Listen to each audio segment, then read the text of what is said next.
Good morning. Start of another work week, or not. Everybody knows from my right, Dr. Jim Malatras, not a medical doctor, still a doctor. Medical doctor, Dr. Howard Zucker. To my left, Melissa DeRosa, Secretary to the Governor. To her left, Robert Mejica, Budget Director Extraordinaire. On the numbers, the number continues to increase. We're up to 8,658 new cases. Overall, we have 130,000 people who tested positive, 16,000 people in our hospital system, 13,000 people have been discharged. Number of deaths are up once again. Number of people we lost, number of New Yorkers, 4,758. Which is up from 159, but which is effectively flat for 2 days. While none of this is good news, the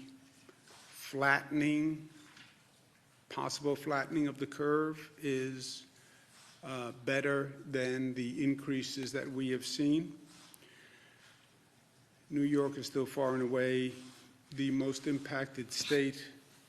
New Jersey is having real difficulty, and been speaking with Governor Murphy from New Jersey, and anything we can do together we will. Michigan also. California has leveled off, and Louisiana is having a difficult time, so they're in our thoughts and prayers. Total number of hospitalizations are down. The ICU admissions are down, and the daily intubations are down. Those are all good signs, and again would suggest a possible flattening of the curve. The number of discharged is down, but that reflects the overall reduction in the numbers. Big question that we're looking at now is what is the curve?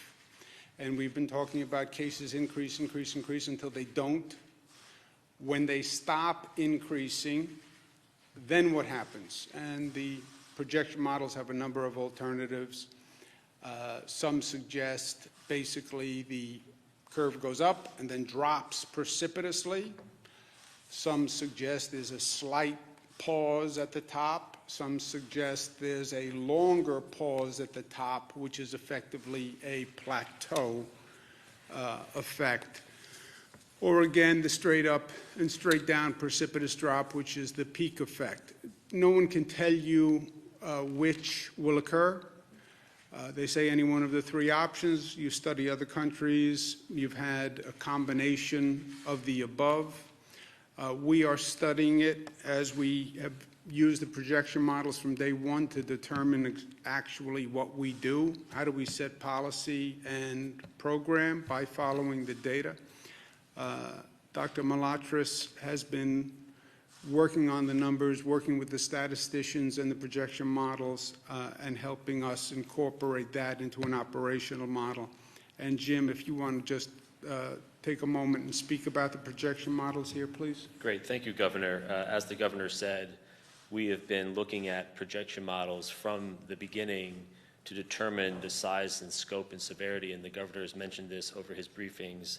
We've been working with many organizations and using the data like Imperial College, the Institute for Health Metrics and Evaluation, Cornell, McKinsey, and others. And some of the initial projections that we first saw at the beginning of this was at least 100, up to 110,000 beds for COVID patients alone. And the peak would come at the end of April. Those were some of the earliest modeling from many organizations, that it would be at the end of April, around 110,000 beds just for COVID patients.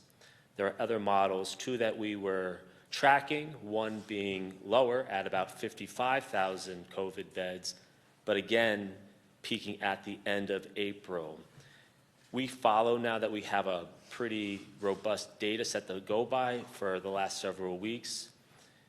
The bottom line there, the purple line, is sort of where we are tracking today, which suggests it's a little lower. And the question was, what could you do to lower those initial projections from 110,000 and from 55,000. So a lot of the activity was, we saw where the statisticians and the folks looking at these types of models said it was going.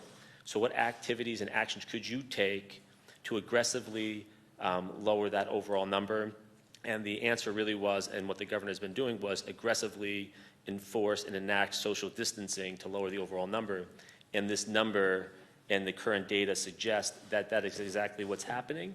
And it's not settled yet because we are going day by day, and the numbers, as the governor says, has changed a lot over the time based on what numbers come in. But this could suggest that we are indeed potentially at the apex, or beginning to be at the apex at this moment. Like the governor has said, there's been a range of models, 7 days, 14 days, 21 days, 30 days. It looks like we're towards the earlier side of that time frame based on the current projections and modeling that we've been looking at. Thank you, Jim. But you also see on these, you see on this slide where we are now, right? And it can still go any way. We could still see an increase. So it is hopeful, but it's also inconclusive. And it still depends on what we do, right? These models all have a coefficient of what we do and how successful we are at social distancing, et cetera. And from our decision-making point of view, it doesn't really matter if we've hit the plateau or not, because you have to do the same thing. If we are plateauing at a very high level, and there's tremendous stress on the healthcare system. And to say to this healthcare system, which is at maximum capacity today, right? This is a hospital system where we have our foot to the floor and the engine is at red line and you can't go any faster. And by the way, you can't stay at red line for any period of time because the system will blow. And that's where we are. We are at red line. People can't work any harder. The staff can't work any harder. And staying at this level is problematic. And if we are plateauing, it's because social distancing is working. So we have to make sure the social distancing actually continues. On the relieving the pressure on the hospital system, which is unsustainable at this rate, we're continuing what we call our Surge and Flex program, where we get all the hospitals on the line on a daily basis. They're all doing inventories. They're all doing data sheets.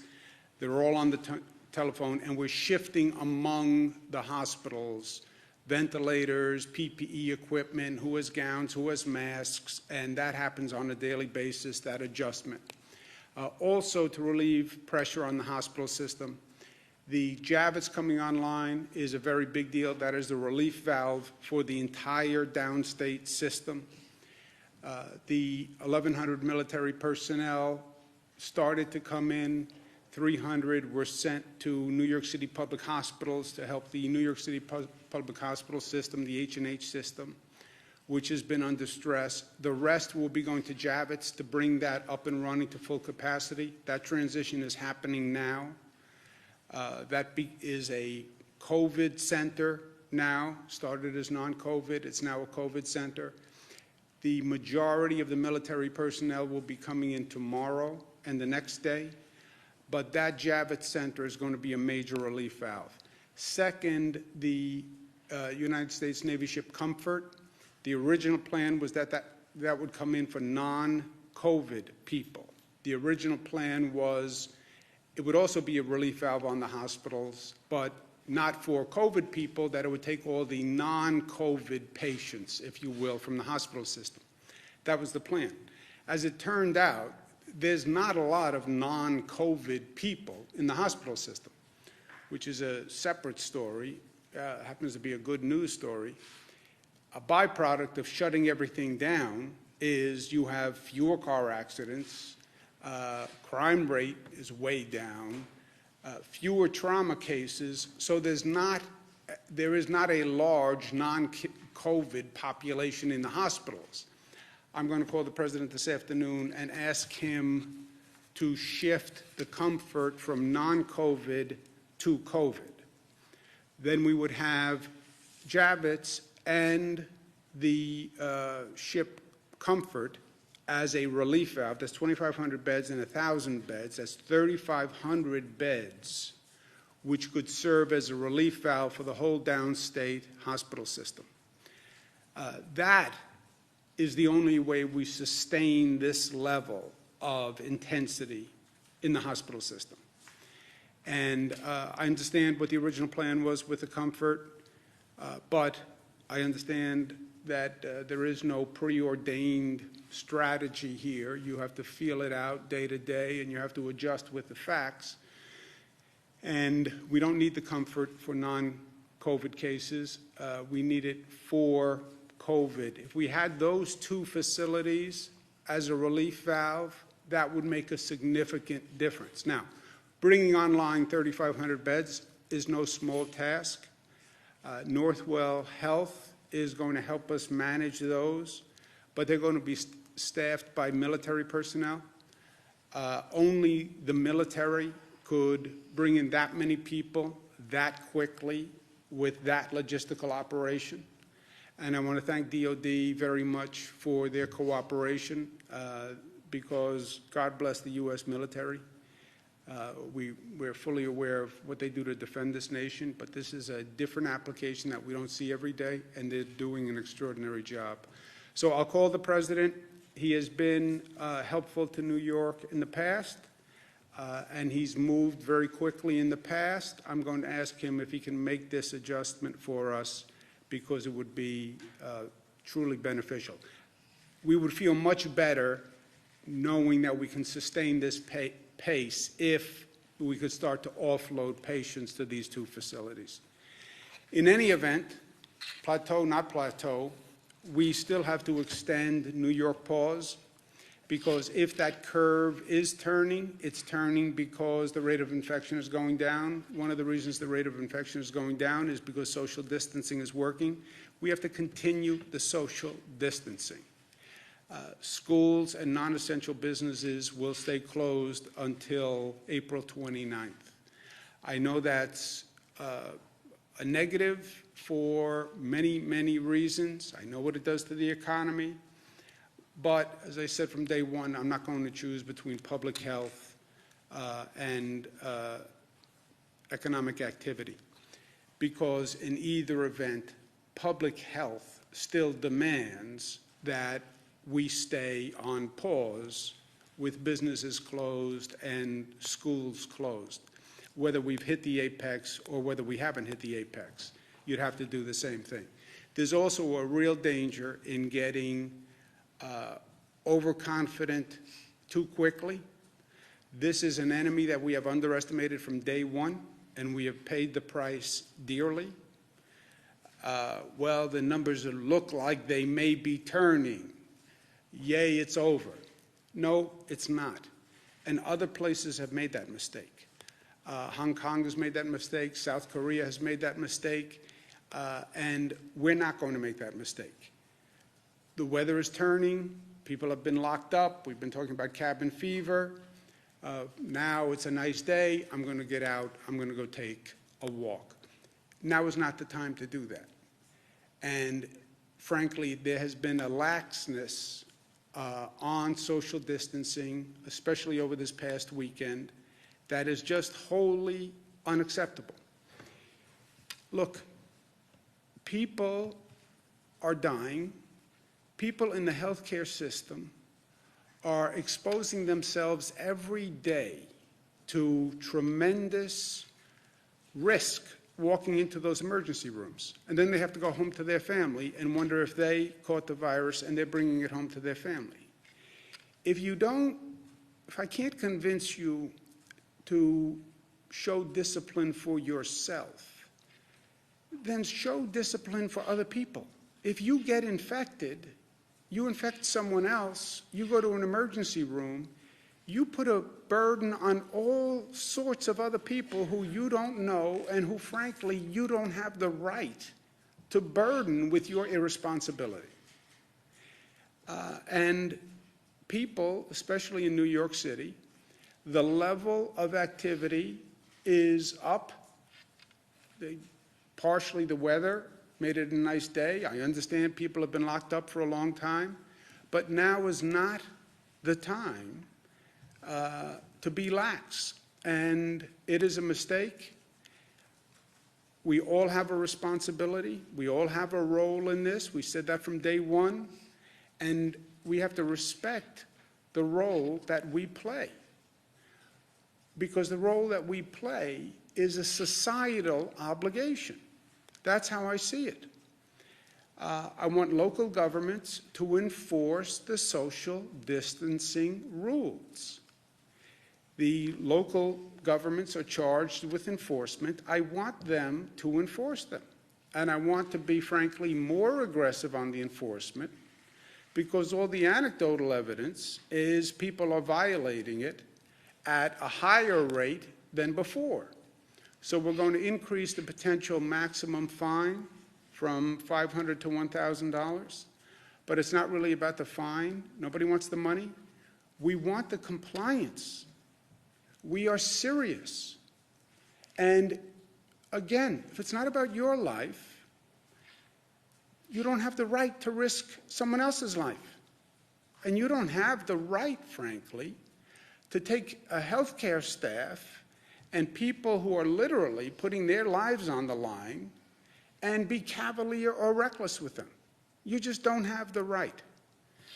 And we want to thank all of the people who are getting us through this every day under very tough circumstances. And we see the illness rate among these essential workers, and we know the sacrifice they're making, and we should respect it. It's that simple. You have the first responders who are out there, your police officers who are out there, the transit workers who have to drive a bus and the train every day, the healthcare workers who are just doing extraordinary work. So let's respect them and let's help them. We're also going to set up a fund run by the Department of Health to assist the healthcare workers with expenses, costs, child care, et cetera. I want to thank Blackstone for making the first contribution to that fund of $10 million to assist the first responders. I hope other individuals and corporations follow their lead.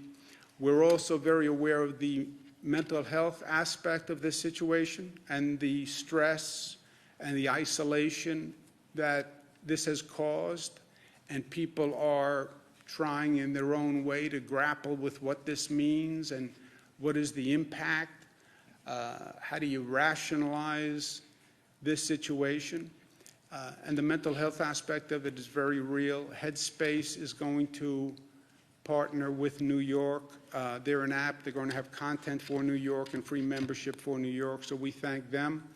But we also have an emotional support hotline. We have thousands of mental health professionals who have signed up to volunteer to provide mental health services, so we want people to make sure they know about that and it's available. I talk about perspective a lot, maybe frankly because partially I'm speaking to myself. And I had a good conversation with my daughters last night, Cara and Michaela, who are often wiser than I am and wiser than their years. It's very hard to see the number of deaths we're having. It's frightening, it's disturbing, that amount of loss. I'm the governor of New York. I see my job as preventing that kind of disturbance and negativity and loss for the people of the state. Perspective, you know, we like to think that we can control everything. We can't. We like to think that we can fix everything and fix all the problems for people. We can't. The undeniable truth here is that this virus is a deadly enemy, and we will lose, and we are losing people who are vulnerable to the virus. That can't be controlled. That can't be fixed. Why?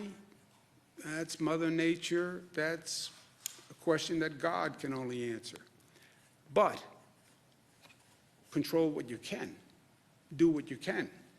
The challenge is to make sure that we don't lose anyone who could have been saved if our healthcare system was operating fully.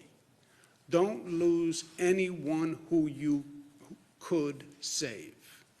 That is a legitimate, ambitious goal of government. And that we have done so far.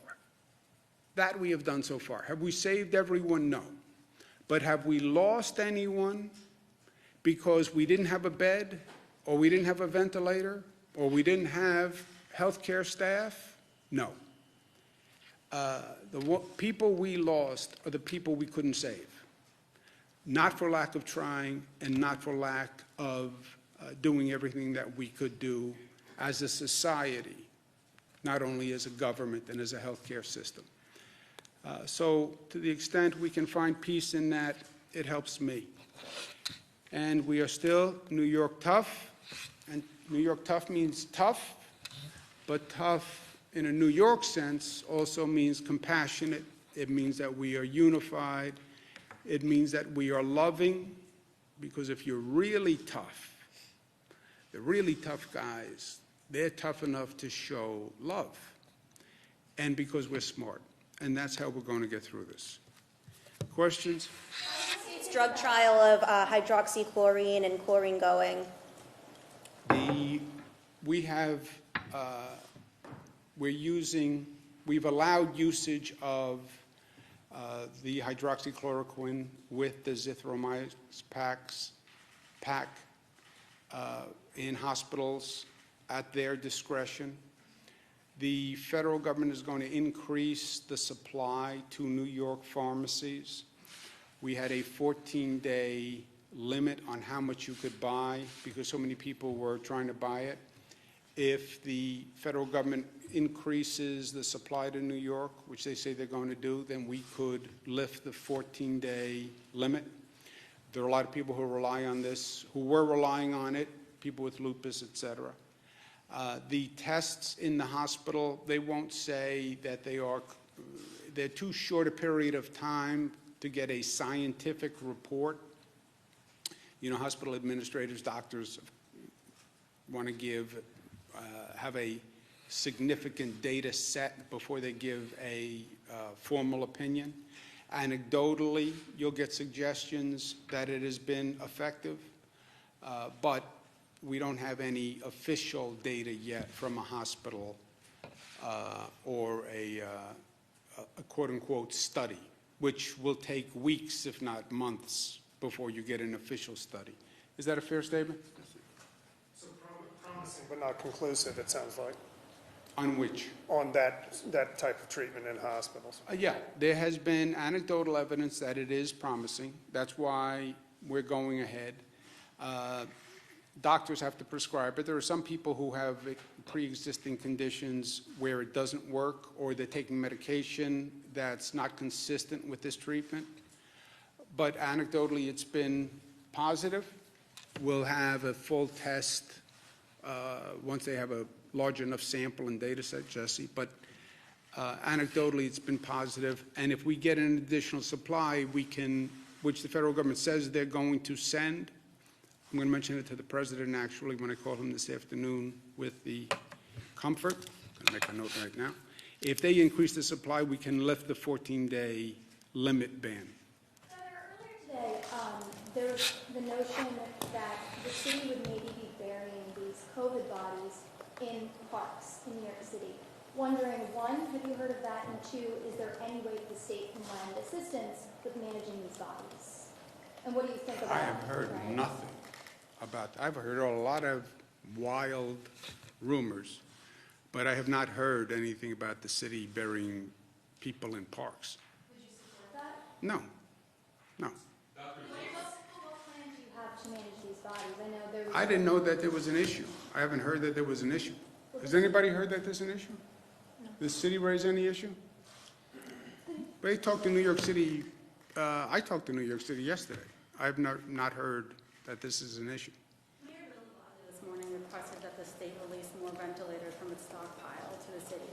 To date, how many ventilators have come from the state stockpile to the city, and Have they asked for any more at this point? They have not asked for any that they have not gotten. We're releasing 802. The city is basically responsible for the 11 Health and Hospital Corporation hospitals, public hospitals. There are 11 health and hospital corporations.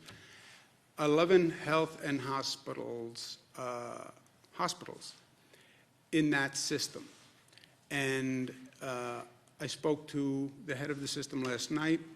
I'm going to speak to, he's going to be on a phone call at 1 o'clock, Dr. Mitch Katz. He had all the equipment he needed, and I'm going to speak to him again at 1 o'clock. So if they need anything, we'll get it to them. Combined, like, that's how many? 802 for the downstate area. Now, every hospital will say to you, I am running low on everything, because they are low on everything, right? When we do these daily surgeon flex discussions, there's no margin for error, because we don't have any margin for error. We just don't have the supplies. The whole system is over capacity. So everybody is low on everything. And if they had a wish list, everybody would want, stockpile and a reserve in their own hospital. I get that. We don't have that luxury. I'm taking ventilators from one hospital on a daily basis, bringing them to another, and then shifting them back and forth so every hospital can get through this period. That's why I say it's unsustainable for us. So we're doing that with PPE equipment, we're doing that with ventilators, we're doing that with patients. If we can systematically get patients out of the hospital system into Javits and the Comfort, then you can relieve pressure on the whole system. But the system is running at red line, has been for days. This is the most intense management function that we have ever undertaken.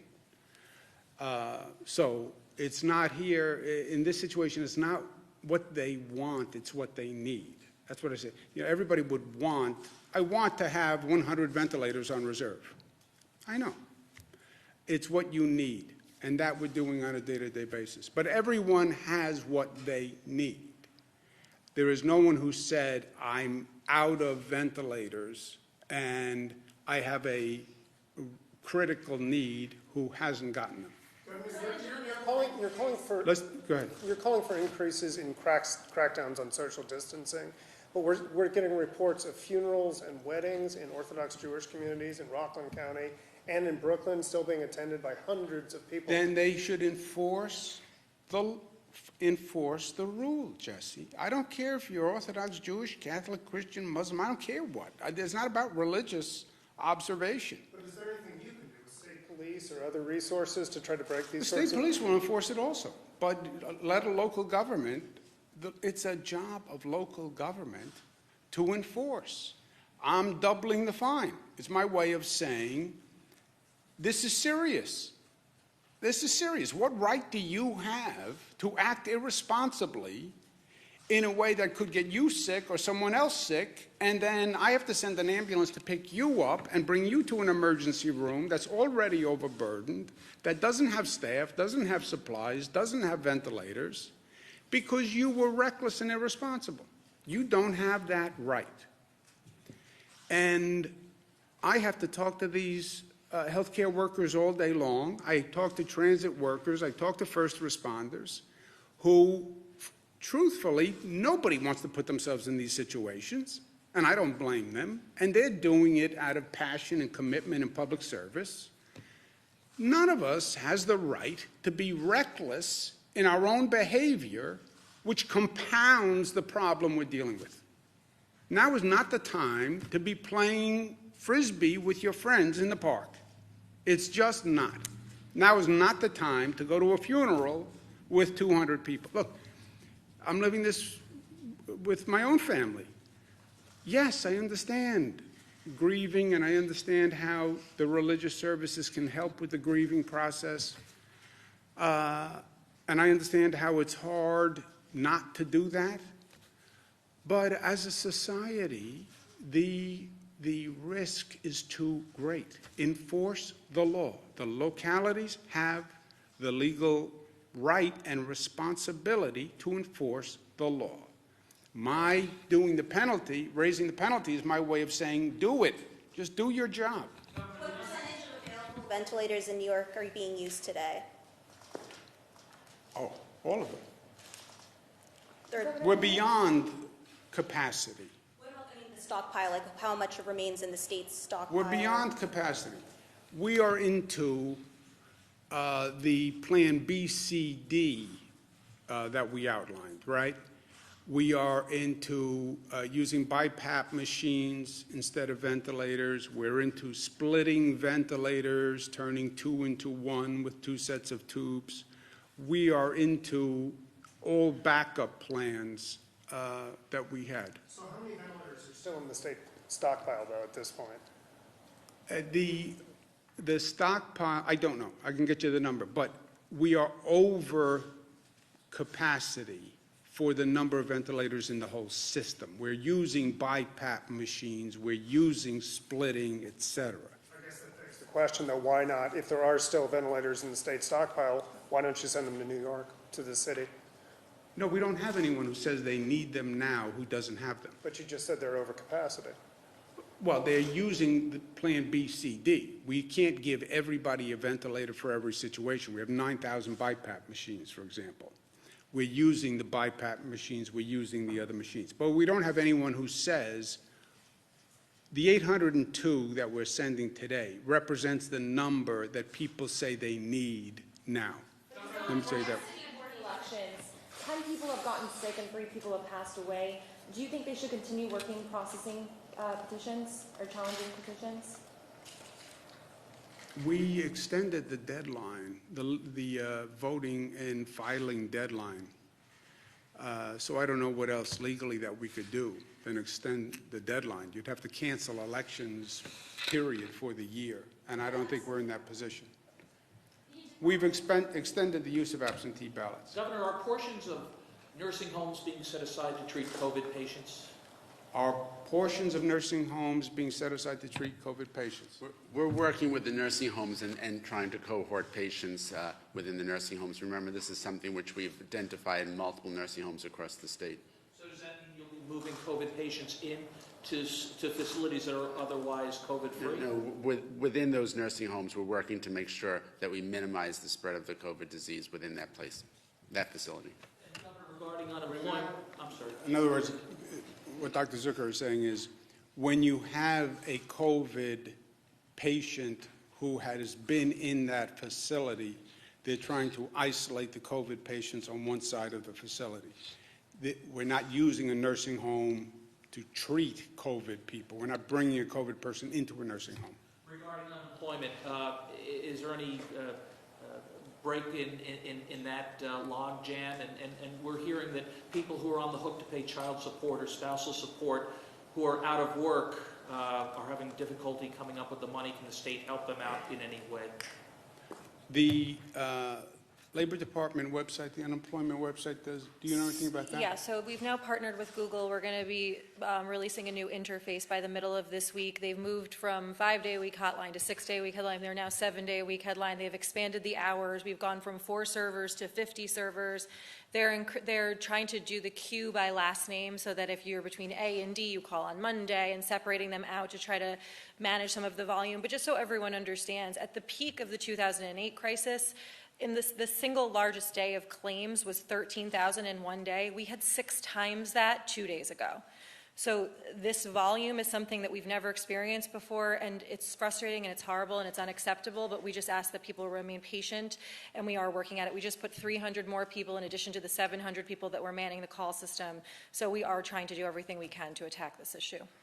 And most importantly, you will get your benefits going back to the date of your actual unemployment, even if there's a lag in being able to get signed up for the benefits. The Board of Regents this morning announced they were canceling the Regents that were going to be held in June. Do you agree with that decision, or are they planning? I haven't even looked at their decision on the Regents. Governor, It sounds right, but I haven't even looked at it. The de Blasio administration canceled the pilot program to open streets for New Yorkers in order to encourage social distancing, et cetera. But they announced they're shutting that down because there weren't enough New Yorkers to justify that. What do you think about that? Was that a failure of that attempt? And also, you just increased penalties, so what's going on here? I don't know, New York City localities make decisions on their own on local issues. So I have no reason, I don't have any opinion on what the mayor did. I just don't know the facts well enough on that program. The social distancing, we have, again, hopeful news in the data that it could be slowing, plateauing, turning, but it's also dependent upon what we do and how we handle ourselves. And we know that social distancing is important. That's why I'm extending the ban on keeping businesses closed, extending the ban on schools. But people, it's individual behavior that has been problematic over the weekend. I get that it was a nice day and the weather was good and people have been cooped up. I get it. I get it all. I'm living it just like everybody is living it. But we get reckless, we change, or we're not compliant on social distancing, you will see those numbers go up again. That's why I showed you the Hong Kong, the China experience. They let their foot off the gas too quickly. And we have been behind on this virus from day one. And this virus has kicked our rear end. And we underestimate this virus at our own peril. We learned that lesson. Now is not the time to slack off on what we're doing. One more question. To downstate. We are moving ventilators now among the system. When someone has a change in patient load and they have additional ventilators, we move ventilators. But we have moved thousands and thousands of ventilators throughout the system. We've acquired thousands and thousands of ventilators. I also want to thank Oregon for sending ventilators. I want to thank the state of Washington for releasing ventilators and suggest that they be sent here. I want to thank California that also this morning released ventilators because they thought that they could be helpful to New York. That is the right attitude. That's the only way we do this as a nation. We're going to have to be flexible and handle the surge as it moves across the country. That's just what we're doing here in this state. Surges in Nassau one night, we move assets to Nassau. Surges in Rockland, we move assets to Rockland. So that's the only way we're going to do it because the federal stockpile. If the federal stockpile has 9,000 ventilators or 10,000 ventilators, that's not going to do, it's not going to be enough for a nation, right? So you're going to have to get states cooperating and shifting and moving within the country. New York will be first on that list. As soon as we get through this and we have any flexibility in our system, we will be there for every other state like they have been there for us. And we will lead the charge, the way we always have. Hurricane Katrina, we were the first ones down there, right? So when anyone needs anything, we're there.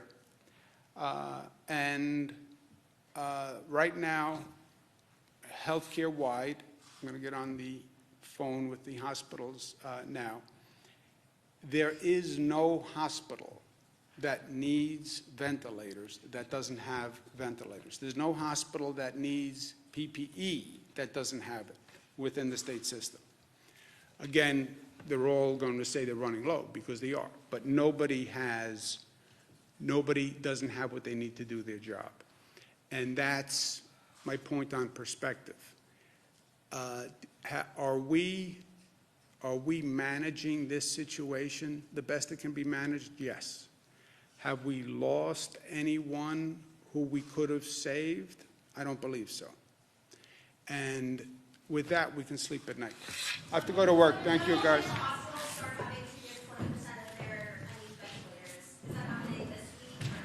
we don't need any additional ventilators right now. And we have, California has released ventilators, state of Washington has released ventilators. We got 1,000 ventilators from China, so right now, we're okay. Plan. I will just have to confirm it as a spot for temporary burials. I'll see you tomorrow.